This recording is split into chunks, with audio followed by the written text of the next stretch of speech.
Bueno, pues tengo mucho gusto en presentar a nuestra primera ponente, Leonora Saavedra, conocida por todos nosotros, destacada investigadora y profesora, con una amplia trayectoria en el campo de la musicología. Leonora obtuvo su doctorado en musicología por la Universidad de Pittsburgh y actualmente es profesora con tenure en la Universidad de California, campus Riverside, Estados Unidos, donde también se desempeñó como directora del Departamento de Música de 2016 a 2019.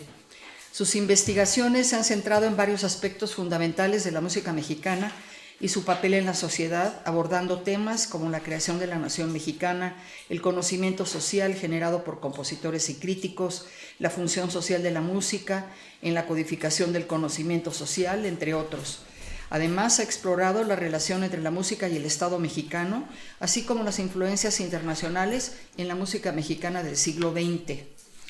Aunque su investigación no se enfoca propiamente en la producción musical de compositores de manera individual, ha estudiado y analizado el trabajo de varios músicos mexicanos prominentes como Mario Lavista, Carlos Chávez, Manuel Enríquez, entre otros. Además de su labor académica, la doctora Saavedra ha sido una figura activa en la promoción y revitalización de la música contemporánea en México desde la década de 1980.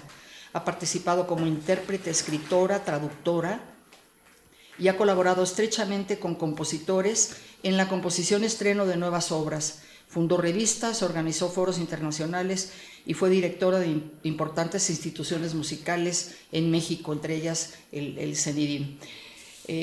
Podría seguir leyendo su largo currículum, pero bueno, creo que con eso nos damos una idea de la larga y brillante trayectoria de Leonora y de los premios que ha recibido, entre otros el premio Robert Stevenson, las becas Fulbright, etcétera, etcétera, etcétera. Así es que, sin más, le doy la palabra para que nos presente su trabajo.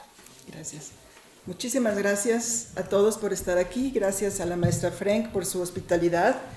Gracias a Magali por toda su ayuda, a Consuelo y a él por la invitación a participar en estas jornadas, en este proyecto en general. Dos observaciones.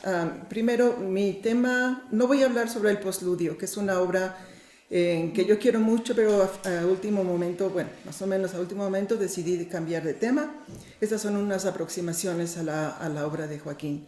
Y la otra cosa es, traigo una tecnología un tanto rudimentaria, habría sido más eficiente editar los audios, pero pues no me dio tiempo y así va. Tendré que andar buscando los minutos y segundos. En fin, empiezo. No me acuerdo cuándo ni cómo conocí personalmente a Joaquín Gutiérrez Heras, pero debe haber sido después de 1980 y antes de 1982, y seguramente fue a través de María Elena Arizpe y Mario Lavista. En 1980 yo había regresado a México después de haber estado 5 años fuera, en donde escribí una tesis de maestría sobre Manuel Enríquez, otro compositor mexicano contemporáneo, por si ya no se acuerdan, que habría que rescatar. Manuel me ofreció... Hoy, hace 30 años. ¿Hoy? Hace 30. Sí, cómo se fue a morir. Manuel me ofreció un trabajo como coordinadora de información en el CENIDIM, el cual dirigía, y mi cometido principal fue ocuparme del Foro Internacional de Música Nueva. En 1981 hice una entrevista con Joaquín como parte de un libro sobre música mexicana contemporánea que María Ángeles González y yo hicimos para el Fondo de Cultura Económica. Fue una entrevista deliciosa y relajada, durante la cual hicimos un recorrido no muy organizado sobre muchos de los temas que le interesaban a Joaquín. Joaquín, como todos sabemos, era un profundo conocedor de y pensador sobre la música occidental. Constantemente escuchaba discos y veía partituras, las cuales la mayor parte de las veces eran prestadas. Lo digo porque varias veces presencié algún intercambio de partituras entre él y Lavista. También lo digo porque cuando empecé este trabajo esperaba encontrarme con un número grande de partituras de Joaquín escudriñadas y anotadas. Para mi pesar, como me informó Jorge Torres Sáez, quien las conserva, Joaquín no tenía tantas partituras como yo sé que él leyó y ninguna tiene anotaciones, o prácticamente ninguna. Como Joaquín fue autodidacta, aunque en realidad no lo fue, porque estudió piano, teoría y composición varias veces, Mantuvo siempre una distancia entre tímida y desdeñosa hacia los que eran compositores de verdad. Decía sin ambajes lo que le gustaba y no, y el canon no lo impresionaba mayormente. Se ha dicho mucho que Joaquín es de la generación postnacionalista y que no formaba parte, ni le interesaba hacerlo, de ninguna vanguardia. En los años 60, 70 y hasta 80, este marco de referencia, por supuesto, decía mucho. Pero si no era un vanguardista, entonces, ¿qué era? Como musicóloga entrenada y recién desempacada, en esa entrevista, además de seguir por los vericuetos de los gustos y disgustos de Joaquín, intentaba establecer una cronología y, por supuesto, hablar de estilo, incluso inútilmente de evolución estilística. Pero Joaquín componía con un propósito definido, y esto no solo aplica a la música de cine. La mayor parte de su obra de concierto está escrita con una ocasión o un intérprete en mente, lo cual definía en gran parte el estilo que escogiera.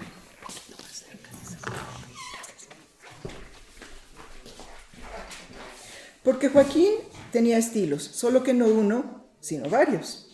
Usando la terminología elegida por él en esa entrevista, su música había sido y podía ser neoclásica, modal, tonal, muy clásica, serial, nacionalista y hasta primitivista. Su música era tradicional cuando quería.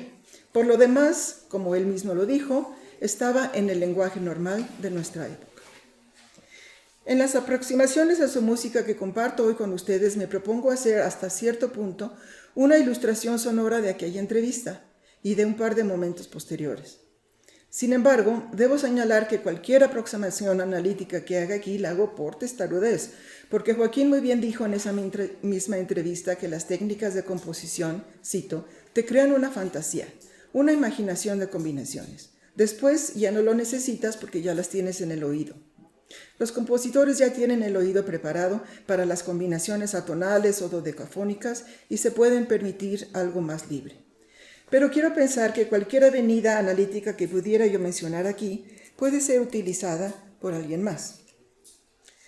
La música de Joaquín, a pesar de los estilos cambiantes, es polifónica, siempre. Está hecha de líneas melódicas. Incluso cuando utiliza acordes claramente identificables, como el de séptima disminuida que le chocaba, pero ya veremos que no, están desplegados de manera lineal. Como es sabido, Joaquín disfrutó de la polifonía donde la encontró, tanto en el Renacimiento como en Ravel, pero también tenía preferencias. Schütz y Monteverdi, pero no el alto barroco, Dufay, pero el de las canciones, no el de la música religiosa, y Josquin más que Palestrina. Pero además de la linealidad del discurso musical, Joaquín admiraba de los renacentistas la libertad métrica que da la falta de barras de compás, o al revés. Decía, cito, los renacentistas van construyendo sus ritmos, van avanzando y cambiando melódicamente el compás cuando es necesario.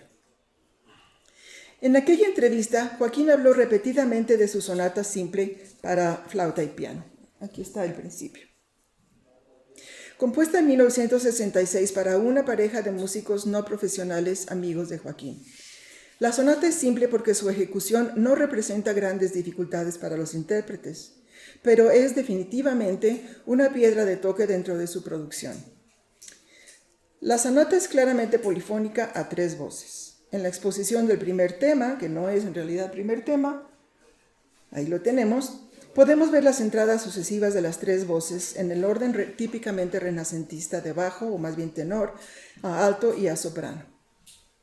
La sonata no tiene cambios de compás, pero mientras que el tenor, como pueden ver, tiene una línea melódica completamente congruente con el compás de 4/4, la línea soprano no.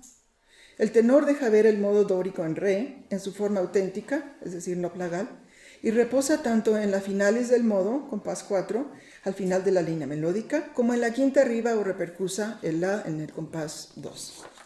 Es decir, las notas principales del modo están colocadas sobre tiempos fuertes del compás, 1, 3, 1. La línea soprano, sin embargo, está hecha de frases de longitudes irregulares, lo cual será una constante en la música de Joaquín. La primera frase es de 7 tiempos, la segunda apenas de 2,5. Las siguientes son de 4, 4, 3, 2,5 y 4. En otras palabras, Joaquín, como los renacentistas, va construyendo sus ritmos y cambiando melódicamente el compás. Claro que el compás no cambia en la partitura, pero sí en el fraseo. Es más, si nos atenemos a los cambios de compás, el fraseo hace que las notas principales del modo no caigan en los tiempos fuertes del compás de 4/4, como el re en el compás 3, el la en el 6 y el re en el 8. Hay una tensión que me imagino siente el intérprete entre la orientación modal de la melodía y la inflexibilidad del compás de 4/4. Y voy a tocar un poquito de este principio.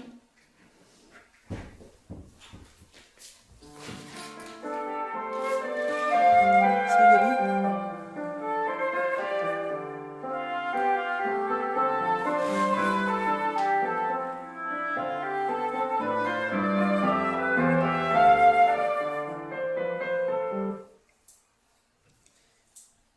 Este primer movimiento de la sonata tiene una sección media que hace de las veces de desarrollo.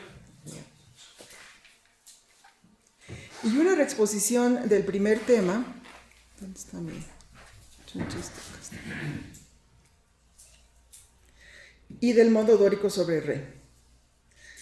Hacia el final del desarrollo entramos en una retransición sobre un pedal que recuerda a los pedales de dominante que preparan las reexposiciones en la música de estilo clásico y romántico. Excepto que no es un pedal de dominante, sino de subdominante, es un pedal en sol. Ahí lo tienen marcado en azul. Al mismo tiempo oímos una sección en claro modo dórico con imitaciones melódicas entre las voces tenor y soprano que nos trae de regreso al ambiente gentil de la exposición. Esta es, sin embargo, una especie de falsa reexposición, porque a partir del compás 61 hay un descenso melódico marcado ampliamente por el compositor que por la inclusión de mi y si bemoles transforma el modo en uno frigio. Esta línea melódica a su vez llega por semitono descendiente en mi bemol re a la finalis o tónica re del modo dórico. Solo allí empezamos la reexposición.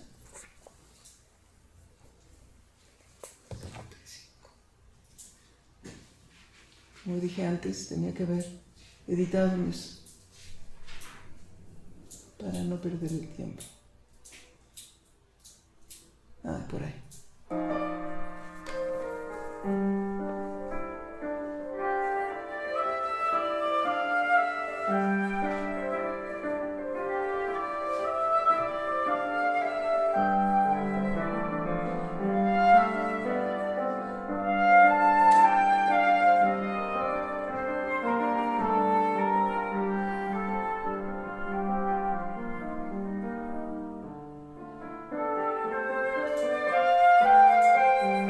Se oye padre, ¿verdad? Sí. Bien interesante. Joaquín decía, en la armonía la ausencia de la sensible siempre me ha parecido agradable. En esta retransición, Joaquín evita el movimiento dominante tónica típico del lenguaje tonal y conduce a la tónica por semitono, pero no ascendente, como en una sensible en el lenguaje tonal, sino descendiente, como hemos visto. Es decir, este es un movimiento estructural no a base de funciones tonales, sino modales, de frigio a dórico. Más aún, la tensión que genera el modo frigio hace un magnífico contraste con el color luminoso del re dórico. Quisiera llamar su atención sobre un último pasaje del tercer movimiento de esta sonata, porque no solo ilustra de manera sonora, ¿dónde está mi chunche aquí?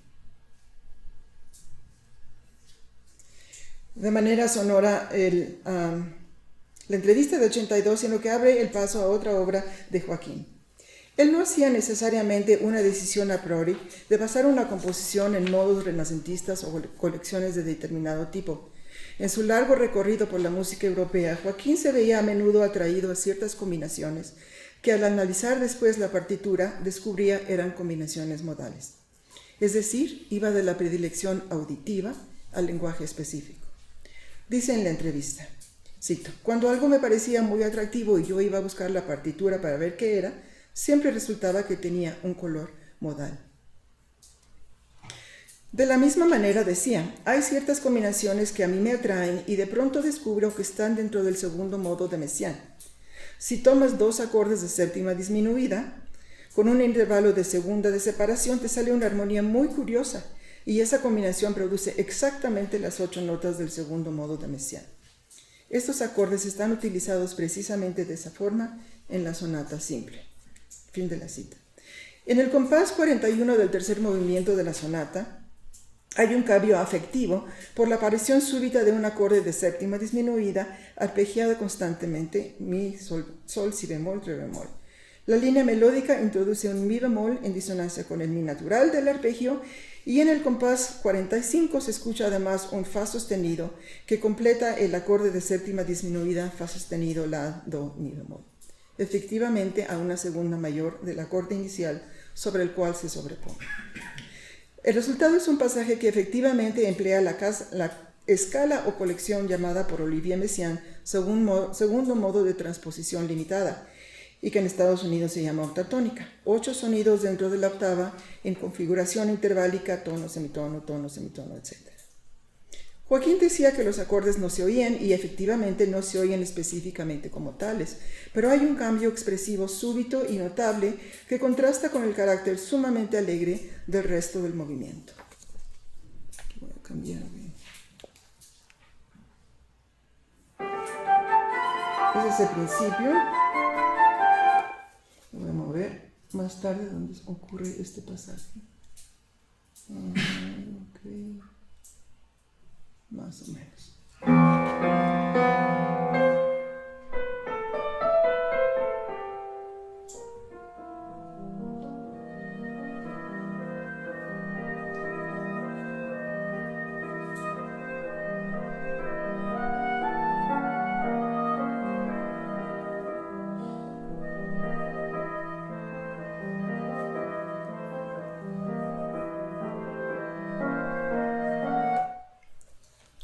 Si les recuerda a Stravinsky, creo que no es coincidencia.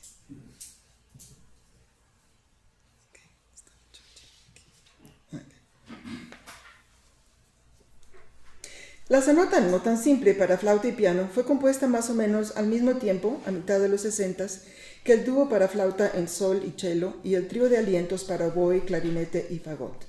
Los estrenos de estas obras fueron hechos por músicos sinfónicos de primera clase, todos o la mayor parte de ellos primeros atriles de las orquestas Nacional y de la UNAM, como Rubén Islas, Tacho Flores y Luis Segura.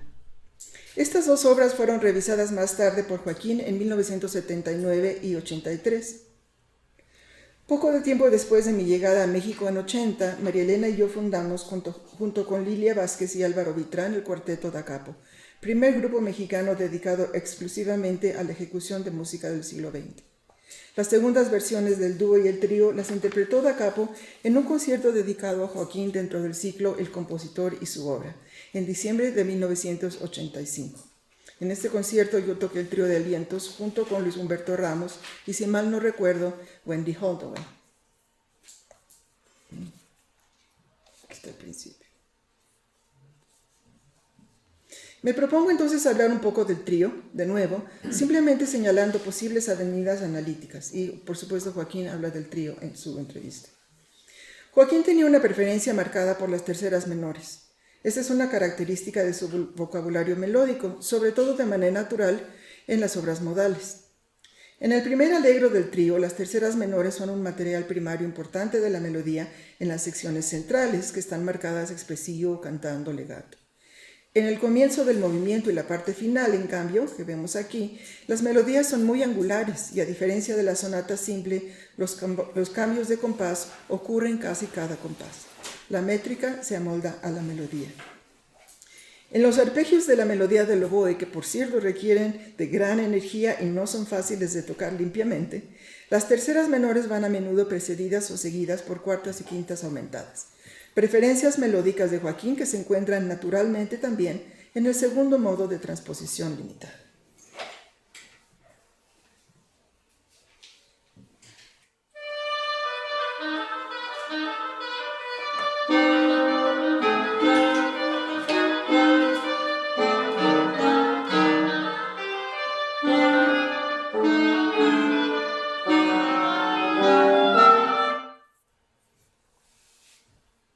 Veamos un poco más de cerca el contenido interválico. Por ejemplo, la melodía en los primeros 11 compases despliega poco a poco dicho modo, con ciertas excepciones. En el compás 12 de 12 octavos se añaden rápidamente notas que completan el total cromático. Otro ejemplo, en la sección cantando del compás 55 al 61, la melodía del oboe está construida sobre una colección octatónica, mientras que en los compases 58 a 60 el clarinete toca en arpegios legatísimo el total cromático. Aquí, mover. Muévete.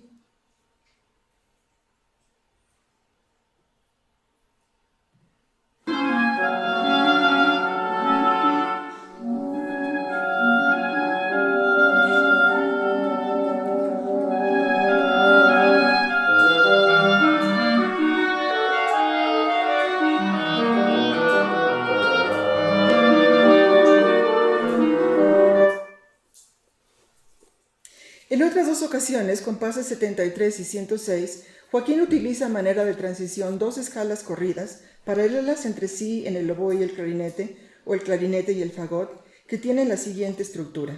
Déjenme avanzar esto para que lo puedan ver.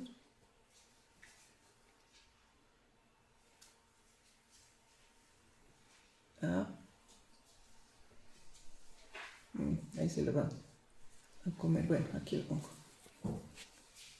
Es muy chiquito el ejemplo. Tercera menor, semitono, tercera menor, semitono, etc. Las escalas empiezan en notas diferentes y por lo tanto tienen alturas diferentes que en conjunto producen lo que Messiaen llamaba el tercer modo de transposición limitada, con la estructura tono, semitono, semitono, tono, semitono, semitono, etc. Aquí viene.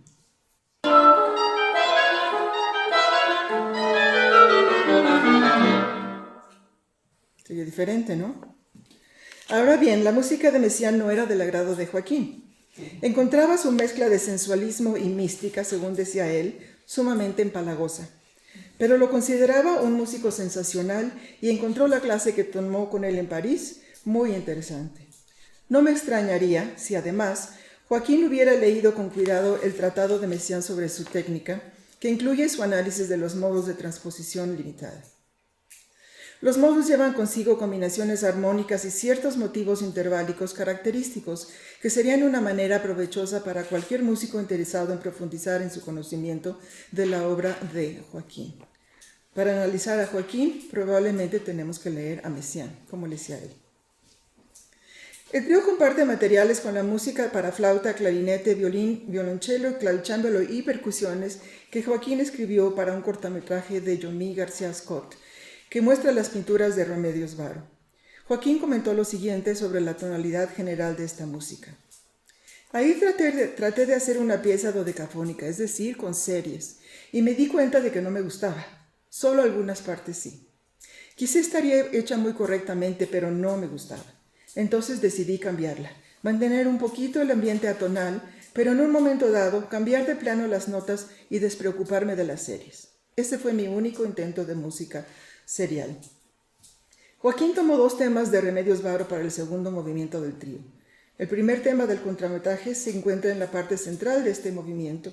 La primera y la última parte del movimiento están tomados con pocas alteraciones en su contenido melódico del segundo trozo de la música para el cortometraje. Por desgracia no me da tiempo de tocarlo, aunque hubiera sido muy interesante. Como vemos, el trío contrasta con la sonata simple en su expresión, pero también por la presencia constante del total cromático. Dado que inicialmente Joaquín quiso componer música serial, esta podría también ser una avenida fructífera para comprender estas piezas. En el mismo concierto de 1985 que mencioné antes, Álvaro y María Elena tocaron el dúo para flauta en sol y cello, y también el primer movimiento de Trópicos, que Joaquín compuso para Da Capo y compañía. Es decir, para Da Capo y los músicos que constantemente tocaban con nosotros, como Luis Humberto en el clarinete y Aarón Vitrán en el violín. En ocasión de un aniversario de la revista Pauta, que nació al mismo tiempo que Da Capo, Joaquín me encontró en un pasillo de la Sala Ponce y me dijo algo como: deberían también mencionar a Da Capo. Yo ya casi había dejado de componer cuando Da Capo empezó a tocar. Para mí Da Capo fue muy importante. Pero no nos mencionaron, ¿eh? Quisiera ahora hablar brevemente del dúo para flauta y cello, teniendo en cuenta la idea de que Joaquín componía con intérpretes en mente. El dúo está dedicado a María Elena y Álvaro. El estreno de la versión de 79 fue en el Festival de Donaueschingen en 1981, Pero en 1979 Mario ya había compuesto el Canto del Alba para María Elena, pieza capital en su obra, la de Mario, y en la que empleó por primera vez las técnicas extendidas, según me acuerdo. No es descabellado pensar que Joaquín haya revisado el dúo con ayuda de María Elena. De hecho, ella me confirmó en una conversación reciente que fue así. El dúo revela una nueva libertad en la forma en la que la melodía determina su propia métrica. De hecho, la mayor parte de la obra no tiene ni indicación métrica ni barras de compás. En cambio, hay una especie de confianza en que los intérpretes darán el sentido apropiado, juntos y por separado, al discurso. Es una obra que, en palabras de María Elena, se deja acariciar. En la primera sección, el contenido interválico que escogió Joaquín para la flauta de nuevo cabe en el segundo modo de transposición limitada, con intervalos muy abiertos, como pueden ver. La línea melódica del cello, en cambio, es mucho más conjunta y, sin embargo, utiliza el total cromático sin adquirir un color serial.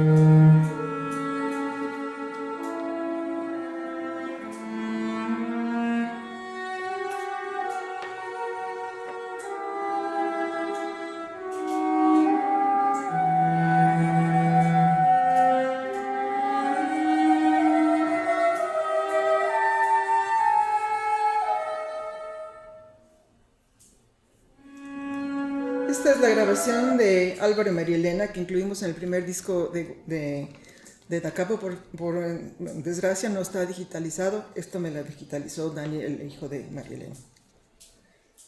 El dúo, como se ve, introduce por primera vez en la obra de Joaquín, hasta donde yo sé, técnicas... Perdón. Tengo que pasar de página. Aquí. El dúo, como se ve, introduce por primera vez en la obra de Joaquín, hasta donde yo sé, técnicas extendidas como glissandi, armónicos y notas dobles en la flauta, y también armónicos en el cello. En la última sección, para acá. Finalmente, en toda esta sección, el ajuste rítmico entre los instrumentos está en manos de los ejecutantes, quienes tienen siempre diferente número de notas que tocar en cada frase. Simple como parece, este tipo de escritura requiere de intérpretes que confían mutuamente en la capacidad de tocar ad libitum y con la misma intención musical.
Ahí.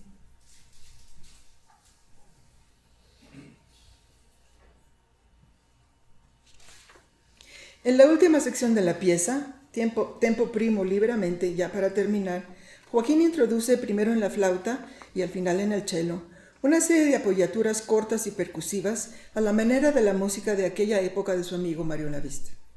Las apoyaturas en terceras menores, por otra parte, son indiscutiblemente gutierrezeras.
Lindo, ¿verdad?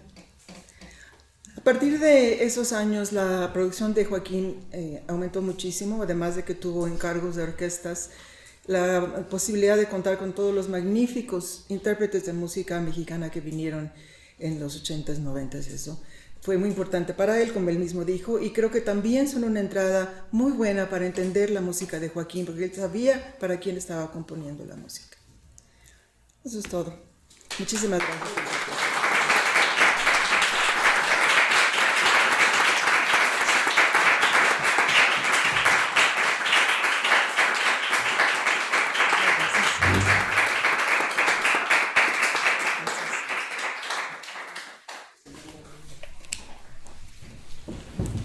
No sé si alguien quiere hacer alguna pregunta.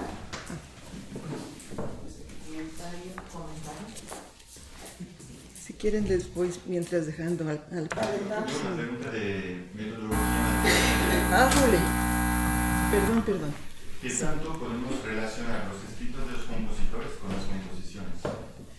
Yo creo que mucho, aunque siempre hay que leerlos con el entendimiento de que a veces dicen un montón de mentiras, porque sí dicen un montón, definitivamente. Entonces hay que saber la tendencia general del compositor a mitificar, a hacer mitos, ¿no? Esta entrevista, bueno, Joaquín no escribió, sino que yo la fui imaginando, no estaba preparada. Yo la fui siguiendo y yo creo que sus respuestas fueron bastante sinceras, y bueno, luego la transcribí, en fin, y la publicamos. Entonces, no fue un escrito de él que a priori yo esté interpretando, sino una verdadera conversación. Y Joaquín me tenía mucha confianza en ese momento, no creo que me hubiera dicho demasiadas mentiras. Pero preparando esta ponencia, que finalmente decidí hacer esto, me di cuenta de que todo lo que me dijo ahí está, ¿no? Las séptimas disminuidas, los modos de Messiaen, todo está allí, en realidad. Y yo sí creo, porque lo vi muchas veces, que iba del análisis auditivo o de la predilección auditiva entonces a la partitura. ¿Lo podemos creer todo? A lo mejor no. Mi muy amigo y sentido, apreciado, amado Mario Lavista, también le hicimos una entrevista para ese libro, pero él siempre decía, miren, yo primero voy a escribir lo que yo quiero, y luego ustedes me intercalan las preguntas. Otra manera de hacer las cosas.